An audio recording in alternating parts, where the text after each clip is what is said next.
I can't hear anything. Are you getting anything your end? Testing. I can't hear anything. Aha! Nope, I see what I've done. I just have to flip that little setting there. Sorry, bear with me. I'll just do one tick. Hold on. My booth dog just farted. He's gotta go. I'll be right back. Voice Acting Unplugged. Hello and welcome to Voice Acting Unplugged, the podcast that investigates the voiceover industry from the inside out. I think that'll do, yeah. And I'm joined with my co-host, the inimitable Mr. Anthony Rudd. That'll be Hi, me Anthony. then. Hello How there. are you? Yes, I'm very good. Thank you very much. But we have a behemoth of voiceover in the studio today with us, Mr. J. Michael Collins, who has spent over 25 years as a professional voice actor.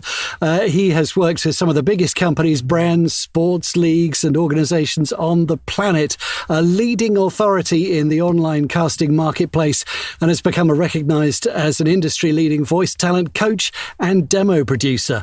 He's won more than 50 industry awards, which is just greedy in my opinion. Look at them at the top, the back As there, a look voice over there. actor, demo producer, scriptwriter and casting director. And along with his wife and business partner Anna, J. Michael's the producer of Voiceover Atlanta, the industry's largest and longest running conference, co-producer of the One Voice Conference USA, and hosts voice actors each year at luxurious venues in Europe for the signature JMC Euro VO retreats. Where on earth do you find the time? Well, first off, I just have to say, as a behemoth voice actor, I do have the Ozempic here. It's working slowly but surely. But Excellent. I always tell people I'll sleep when I'm dead. Fair enough. So I find the time about 20 hours Fair a day. enough. Thank you so much for joining us. I know you are ridiculously busy. Thank you for having me. So we I are appreciate blessed it. to have you on our little podcast. And I don't want to dwell too much on the past because we haven't got much time. And we really want to know about the future, which is what I think you really bring to the table. You started out in radio. Where did you first decide, this is it, I'm going to be a voice actor, this is the future? Well, I think a lot of people have heard the origin story, so I'll kind of keep the Cliff's Notes version of it. But I did start out in radio, and voiceover grabbed me by accident. Radio broadcasting was sort of the career that I wanted. And by the time I was maybe 6 months into my first on-air show at 15 years old, I was having station sponsors hire me to do their commercials. And the next thing you know, I'm a 15, 16-year-old kid making a couple $1,000s a month doing commercial voiceover, taking girls to baseball games and nice restaurants and going, all right, wait a minute, this is interesting. And it got me hooked. And so, by the time I was graduated university, I was making a small but legitimate living doing this, and passed up the chance to go to law school to see if it would stick. And my family thought I was insane, but it turned into an okay decision. It certainly did. So, there's a lot of differences between the UK marketplace and the US marketplace. You talk a lot about political voiceover, which is a huge thing in the States and almost non-existent in the UK. God bless you. Yeah, true. It's pretty much a constant in the States. But now that the big political change has just happened, does that mean it's going to die off a bit, or? Well, the result actually means it's not. So political is, it's a very lucrative genre. It's quite a lot of work in the U.S. And it used to have a very distinct off season where when you went into an off cycle, the amount of work would drop by 60% or so. Since the dawn of Trump, when he first came down the escalator, it went up every year in terms of the volume volume of work, 15, 16, 17, 18, 19, 20. When Biden got elected, there was a bit of a pullback. We saw it maybe fall off to about 70% of a normal election year in 2021, but that wasn't, in the past, it had fallen off to 40%, so a 60% drop. This time we saw about a 30% drop in 2021. And then that in 23, after the midterms, we saw the same thing. It pulled back by about 30%. If this election had gone the other way, I suspect we probably would have gone back closer to where we were pre-Trump and seen it maybe fall off by about half for this particular year until we get into we start getting into primary ads as early as, this fall. Wow. For the 2026 midterm cycle. But because Trump was elected, there really is no slowdown. The only difference is now we're not doing spots for campaigns at the moment. There'll be a few stray campaigns in an off year, but it's all issue ads. The day after the election, I was hired to do 10 commercials attacking Elon Musk. Wow. So there's an abundant. Right now, it's up until Monday, it had been almost all Democratic advocacy groups and messaging organizations and organizations that support various issues. And now both sides for the next 6 months or so will be running a lot of issue-based advertising, and then we'll start getting back into campaign advertising by summer and early fall. Wow. Well, talking about the future and the difference between the UK and America, we've got the Brits coming over in force to view Atlanta. We love that. Where do you see the British voice in the American? So there's definitely a market for the British voice in the U.S. First and foremost, with commercial work, one thing you'll find, and I find this true conversely also because I work in the U.K. as a commercial talent as well. And what I find in the U.K. is that when I'm getting hired for quintessentially American products and sounds. So I've done stuff for the NBA, for Heinz ketchup, for different brands like the KFC in the UK, and it's similar in the US, where for British voices it's often British products, and then sometimes stuff that's a little more luxury, a little more premium. We might occasionally use a Brit voice, even if it's not a specifically British product. The more international the brand, the more likely it is they might use a British voice in the US market.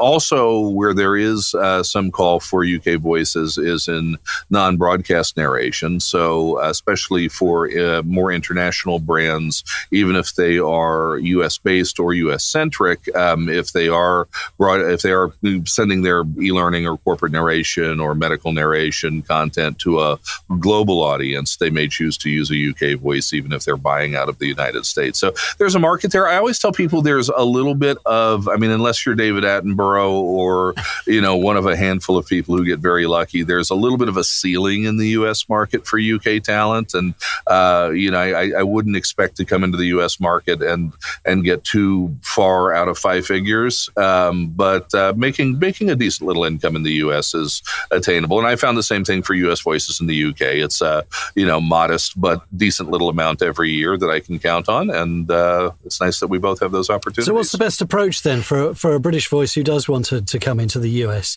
To get as many agents as you can, or they seem to fire millions of auditions at you that everybody gets. Is there a key to getting the real core of those auditions? Well, I think it's an all of the above thing. I think you're just like for U.S. talent, your best auditions are going to come from the top tier of talent agents. So from your, big L.A. and New York CESDs, SBVs, DPNs, Atlases, Dean Pineros, Vox, Buchwald, and on and on. Those Stewart, those kind of agencies are going to have your top tier work. So if you want to book, major documentary work, if you want to book the occasional UK voice promo that might go in the U.S., or major commercial work is often going to come through the higher end agencies.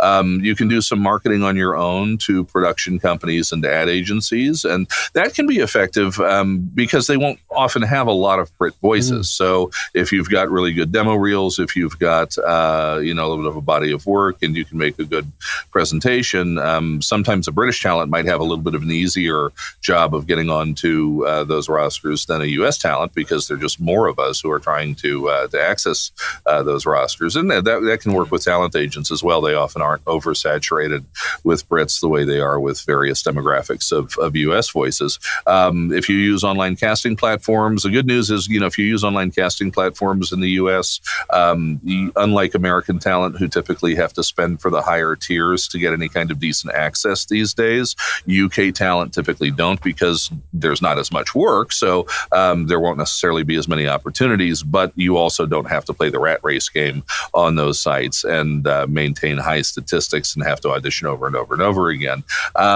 So yeah, it's again an all of the above. But I would say for UK talent, if you really want to earn in the United States, the best work is going to come through the talent agencies. Yeah. Now, if you were going to give some advice to a brand new talent who wanted to get into the voiceover industry, either in the UK or the US, what would you suggest? Well, just keep in mind, it's there's a good news, bad news thing with voiceover in 2025, and that is the good news is that there's a mythology out there of the market being oversaturated with talent. It really isn't. That's a mythology, but the market is oversaturated with people calling themselves talent. So there are a lot of people hanging their shingle as voice actors, right? I always say in the North American market, it's probably 200,000 people calling themselves professional voice actors, but out of those, it's 10,000 who are earning anything that the IRS would care about. And out of those 10,000, it's maybe 2,000 of us who book most of the work. Okay. So if you can become somebody who is capable, who has good audio, who understands how to perform, and who is competitive consistently, it's not as daunting as it looks in terms of competition. There certainly is some, but I think it's overstated a bit. The flip side, of course, is that, very few people get rich or even upper middle class in voiceover. So I think the people coming into the business need to understand that this is starting a small business like anything else. It's an investment. And for most people, even successful U.S. actors who do everything the right way, you're going to wind up making $50,000, $60,000, $70,000, $80,000 a year if you're lucky doing this. And that's if everything goes well. There are some of us who do better than that. There are some people who go on to deep 6 and even 7-figure careers, but it's the exception to the rule for most people. So, best advice I can give newer talent is have realistic expectations.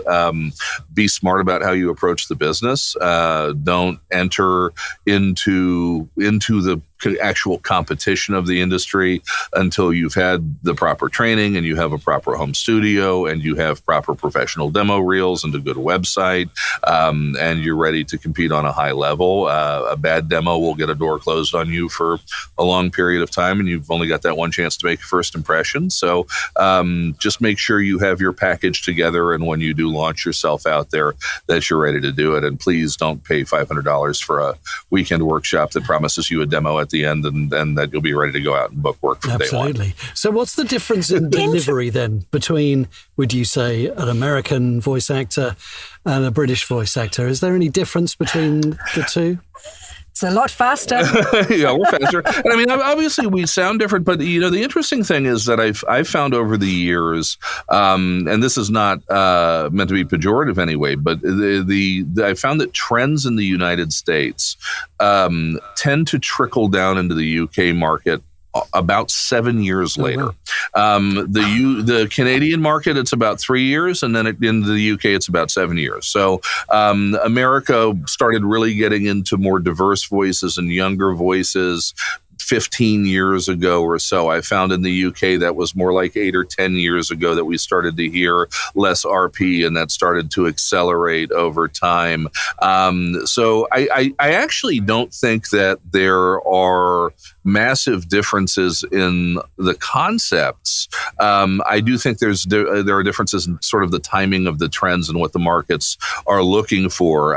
5 or 6 years ago in the UK, I think most of what you were hearing on the air was still very RP, was still very polished. And I think now you hear a lot of estuary voices, you hear a lot of regional voices, you're hearing things that sound, there's just that focus on real and authentic, that it's kind of catching up with where the U.S. market was 5, 6, 7 years ago. And what's funny is now the U.S. market, all of a sudden in the last 3 or 4 months, has started to pivot back to somewhat more polished classical voices. And there seems to be a little bit of a pendulum swing going back in the other direction in the U.S. That's maybe kind of correcting for, that's the wrong word, but is just kind of a natural, it's been 7, 8, 10 years of young, hip, real, quirky, cute, chatty, and now all of a sudden the market's starting to hear that and saying, well, we've heard that a lot, and starting to hit the ear the same way the announcer voice did for a long time, as not being as authentic as it seemed when we first started doing those things. So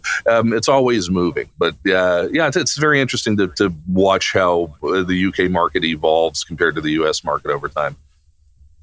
Just curious, obviously the elephant in the room is... Pardon me. I didn't say which room. Or which elephant. The subject that most of us are discussing a lot these days, shall I say, is AI. What's your opinion on that, and where do you see it going? I was a lot more worried about it a couple of years ago than I am today, for a couple of reasons. First off is that it has not had the impact that I would have expected it to at this point, even on the lower end of the market, where I would have expected to see that part of the market essentially disappear by now. And it has not done so at all. So it hasn't made, it's nibbling around the edges. It's certainly taking some work. But at the same time, the market continues to grow. There's more call for voiceover than there ever has been. There's more media than there ever has been. So whatever AI may be eating up is not necessarily keeping up with the overall growth of the industry. So the actual amount of work out there for individual human voice actors continues to grow. Would it be growing a little more if there was no AI? Probably, but it is still growing. What I look at AI as is almost a parallel industry. And what I mean by that is that at least, with high-end buyers in the United States, we're seeing almost zero attrition to AI. And the reason for that is that the kind of buyers who hire me are not buyers who are really interested in using that technology. They're sophisticated creatives. They want to work with people.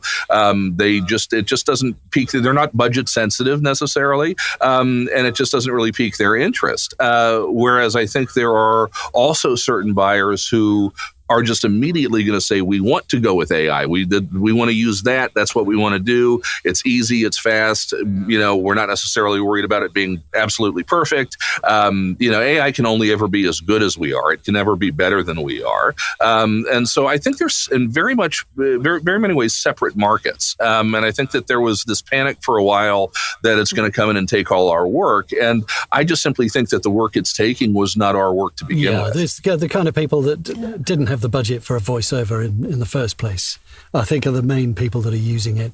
It's being used quite a lot for Scratch, which is useful, to be honest. It gives you an idea of where a director wants to go with a particular piece.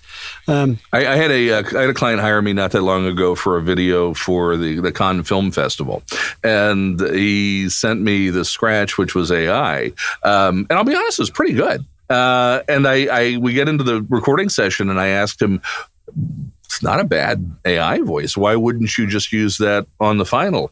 And there's a French guy, and he was like, are you kidding me? They would kill me if they knew that I used AI.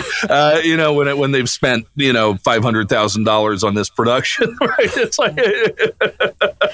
Apart from which, there's nothing quite like the human voice.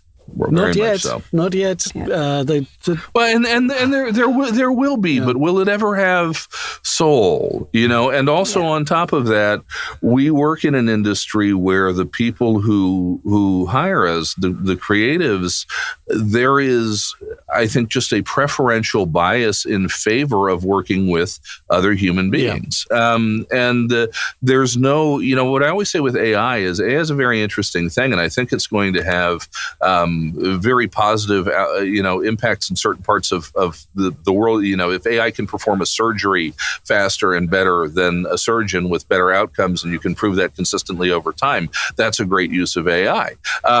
We want it to do things like that. We want it to take notes in our meetings, and those notes are good notes, and we're able to go back and refer to them. We want it to do functional things like that. But I don't think anybody wants it to be art, because I don't think it can be art. And so just because something exists doesn't mean there's a market for it. Yeah. Now, conferences, VO Atlanta, and conferences in general, how valuable do you think they are to a voice actor?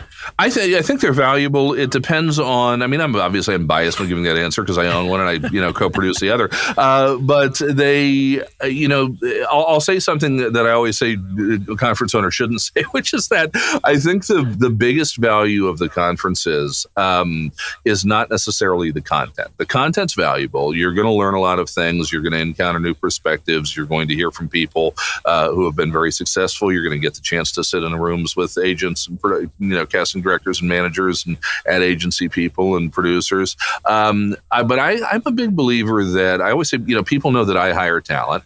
They know that the agents hire talent. They know casting directors hire talent. When they give me their business card, I'm not going to lie, they stay in the hotel room. I don't take them home with me. Okay. And most of the agents and casting directors and other people who are involved in the conferences, same thing. You get 500 business cards. You're not taking those home and putting them in, a database. You're just not going to do it. So honestly, to me, the big value in conferences is finding your tribe, finding your community, because one of the under discussed things in the voiceover industry is that we hire each other all the time. We hire our friends all the time. We hire the people we like all the time, right? I probably cast for clients of my own. I cast different voices maybe twice a week. And when I'm hiring, I hire my coaching clients, my demo clients sometimes, but it's almost always the ones that I've sat down and had a meal with, had a laugh with, had a beer with, broken bread with, right? It's not necessarily the ones that I just know from Zoom. It's the ones that I've met in person, over the years. So sometimes the magic at conferences happens at the lunch table. It happens between the sessions. It happens, at the karaoke night.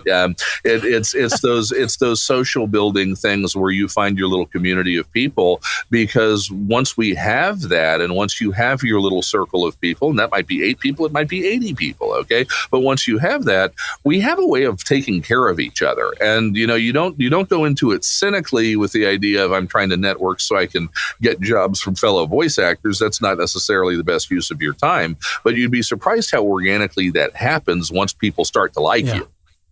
Yeah. And they're also extremely tiring. Oh, They're very, very busy. It's all right. Spend a day chooser, Anna. Yeah.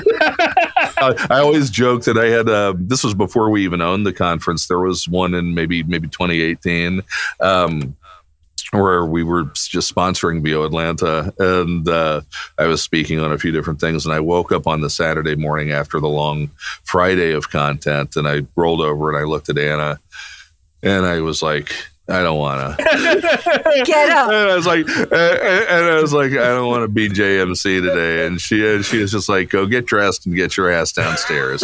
I'm like, but they are. I mean, my feet kill me at the end of those days. But they're also invigorating. They're tiring, but, even though, there aren't that many of them at the end of the day. In the UK, it's pretty much one voice and box, and that's kind of it. And then the US, we've got 4 or 5, in person at least. And how often do we get to get out and play with our friends in this business? It's much less frequently than most. So, I think that there's the reason that they can be tiring is that there's this just, I don't want to use the word I was going to use because it's not safe for work, but there's this explosion of energy that happens when you get there, that everybody's just eating it up. And so, you have to come prepared, stay hydrated, make sure you pace yourself, take your time, don't try and do everything because it can be a lot, especially and comfortable shoes too. Now, one of the big things about this podcast is that we are trying to map the future. We're trying to work out what's coming next so we can adapt. If you can tell me who's going to win the American football games this weekend, I will give you 20% of whatever I win from William Hill. That's a deal. I'll talk to you afterwards. Okay. What do you think is coming? What's coming down the pike? What's next? What are we expecting to see in the future?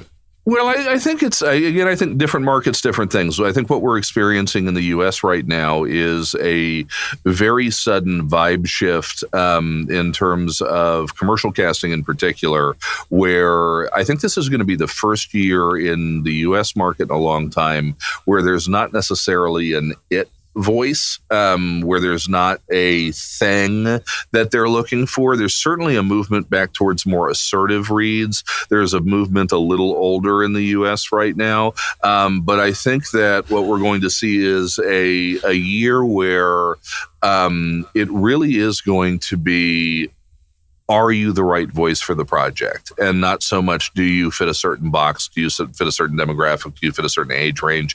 It's going to be just, is that what that particular buyer had in mind? And we're starting to, the thing that has even surprised me, and I forecasted this, I think, a little earlier than anybody else, but it surprised me. I've seen on mainstream national TV campaigns now in the U.S. just in the last month or so, including for things like Microsoft Copilot, which is not something you would expect to deviate to this direction, using down-home Southern voices. On national TV, which just, unless you're doing John Deere tractors or something like that, just hasn't been that common in the U.S. And now we're seeing more, again, right down the middle mainstream brands doing that, just making choices they haven't made in the past, going a little off the beaten path, taking some things that are a little quirkier, a little different. It feels like it's almost a little all over the place in a good way, in the sense that I think this may be the first year in a long time in the U.S. market where, as long as you're good at what you do, the work that is meant to find you is going to find you. And there's not going to be this, you're too old, or, you have the wrong sound, or you're too deep, or you're too young, or whatever it may be. I think there's going to be a little bit more of just a sharing of the pie. Do you think that means that there'll be less of the scattergun approach to auditions, and that agencies will target specific areas and specific? I do think so. Yeah, I think, and I'm starting to see that already, where I can count, on two hands in the past 2 or 3 days the number of times I've had an agent or my management say, casting specifically requested you. So that tells me that it's going to me and 10 other guys. Maybe. So yes, I do think we're going to see more very curated, very targeted casting, where the initial round is going to be more like 20 people, maybe not 50, maybe not 500. And then they're going to work down through their short list from there. And if they can't find anybody, they may come back with another round at that point. But I agree. I think it's moving in that direction. Which is what it was many, many, many years ago when I first started. What's old is new again. Yeah. So go on, make us jealous. Tell us about these extravaganzas that you have for your weekends away, inviting various voice directors, etc., to your country clubs, etc. to the retreats. Yes. The retreats. So there's not a weekend; they're a week. They're full. They're 5 nights are included with the retreats. Our Holland one is unusual in that we had an extra 6th night because the venue is actually closer to Maastricht than it is to Amsterdam. So we do a first night in Amsterdam with everybody. That's just a fun night, and then we go down. We take a big old tour bus down to Maastricht, Valkenburg, cute little town outside of Maastricht. But the idea behind them is essentially it's small group learning sessions. The average retreat, we bring about 20 people, talent. We have typically 7 or 8 presenters who come in. They're typically some of the top agents, casting directors, management, and really elite talent in the business. We have more of a heavy focus, I think, on the casting people today than we used to, based on feedback that we've gotten over the years from our attendees, that's kind of what they want to see more of. of. And the idea is you have this all-inclusive opportunity to relax in a place that is 5-star. All of your needs are met. It's high-end food, 24/7 open lounges where we have, free pour champagne and wine and whatever else you want that you can go in and get at any time. All the meals are covered so you can relax. The accommodations tend to be very premium, but the learning is really the core of these. And I think talent sometimes come in and they're wowed by how much time they're actually spending in class. That we actually do all the teaching happens from Tuesday through Friday. Monday's an arrival day, shake off the jet lag, and an opening dinner that we do. But then it is 3 blocks of 2.5-hour sessions, and within those 3 blocks, there are either 2 or 3 sessions going on. So you have the ability to choose one of those 2 or 3 sessions, which means that by the end of the week, and many of them repeat, by the end of the week, talent have taken some of the people that they want to see. So we often wind up by the Thursday or the Friday with a big agent from DPN or CESD or wherever, and they get 2 people or 3 people for 2.5 hours. And those people get the chance to just sit there and absorb all of that content for a short period of time. Or Tina Marasco from Sound and Fury, gets 6 people in one little 2.5-hour group, right? So they're very intimate. They become little families. I think people open up and share and connect at these more than they do in many other settings. This last one we did in Dublin, the number of just kind of happy tears that kind of flowed through the week it's I have to say, it's evolved into something beyond what I think Anna and I had envisioned originally, which was just kind of a Big Brother party week of learning, at an exotic location, to something that has become a meaningful and very profound experience for a lot of the talent who attend. There's an element of psychological release at these things where you're allowed to be yourself in front of people that you would often normally be intimidated by being yourself in front of, but you're able to relax and you're welcomed, and you realize they're human beings just like you, even though they're a big agent or a CD or big superstar talent, and they relax and it's just like the conferences. Sometimes it's the dinners, the after hours stuff. Most of these events, we have a private lounge that we take. And so people go in there until 1:00 in the morning, and they're drinking and having fun and, saying things that they wouldn't necessarily say if they weren't in private and lubricated. So these things they're not really for beginners, are they? They're for people who... They're absolutely not. It's funny, over the years that they've also evolved in that respect. I think in the first 1 or 2, we had more people who were a little newer. I would say today our average talent is a healthy 5-figure earner who's looking to go to that next step. And we've even started to attract talent who are already making $200,000, $300,000 a year, but they're looking to take it above and beyond that to the really elite of the elite in the U.S. And we get occasionally the really talented newcomer. We do some level of vetting on, who comes to these things. And if we don't feel if we feel like it's going to be a bad fit, we'll let them know that maybe it's just not a good investment for them at this point. But I think they've evolved to the point where most people know what they are. So most of the people who are inquiring are generally ready to be a part of them. And it's just a very, very high level of learning that's meant to take your career up a level from where it is. And for anybody who wants to join one of your retreats, where's the best place to go online? Well, for the moment, we're sold out for the next 2. So we're sold out for Holland and Florence in 2025. We'll be announcing a spring venue for 2026, probably right after VO Atlanta in early April. We'll probably announce what that is and put that on sale. So just keep your eye on my social media and Anna's social media, and you'll see an announcement pop up when we're ready to make it. Again, they are fairly small groups, so what's shocked us over the years also is how sometimes they sell out in 2 days, even though they have a pretty darn high price tag on them.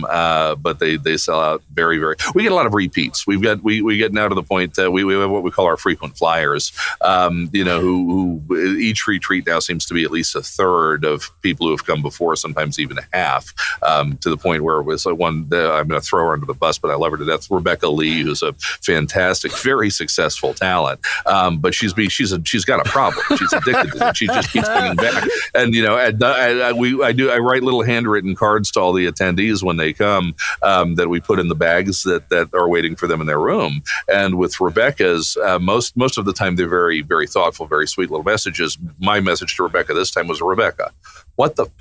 Do you need a goat noises demo at this point? I mean, why are you here? You're already crushing it, right? Fabulous. I know you've got to rush off, and we are just about at the end of it, but if you could give one tip to a voice actor out there, what would it be? Go into high finance instead. Hedge funds, trust me. Not crypto. It's not going to last. But if I could give, I think that also is dependent on where they are in their career. But a good general tip is honor the business. And what I mean by that is do it the right way in terms of building your career. Don't be in a hurry. This business is an inch-by-inch business, not leaps and bounds and miles for most people. Yeah, you always are going to have those stories of the people who jump in and they go from zero to wow in a year. But they're the reason they're stories is because they're the exceptional stories, and it doesn't happen very often that way. Trust the process. Be smart. Be methodical. Be prepared. Honor the business in the sense of just treating it like the craft that it is, and understand that you're competing against serious professionals who have taken the time to learn and hone their craft. So make sure that when you do step out onto the field of play, that you're ready to compete at that level. And you probably will have, I always tell people that, you're probably not going to get rich, but you're also probably not going to go hungry if you take your time to do it the right way. Wonderful. J. Michael, I wish we had all night to talk to you. I could talk to you for much longer, but we're out of time, and I know you've got an appointment that you need to get to. So thank you so much for coming on our podcast. It's been brilliant listening to you. My pleasure. Wonderful stuff. Thank you both for having me. And now go off and enjoy your lobsters. Absolutely, yes. Well, hopefully British Airways will have one for me tomorrow, so we'll see. But thank you guys so much. Thank you very much for watching our podcast. It's been great to have J. Michael with us. We hope you'll join us for the next one. Click on subscribe in the show notes beneath this video, or if you're listening to the audio-only version, then click subscribe, and we'll join you on the next one. Thank you very much, J. Michael. Cheers. See you later. Cheers. Bye-bye. Bye-bye. Bye, everybody. Bye.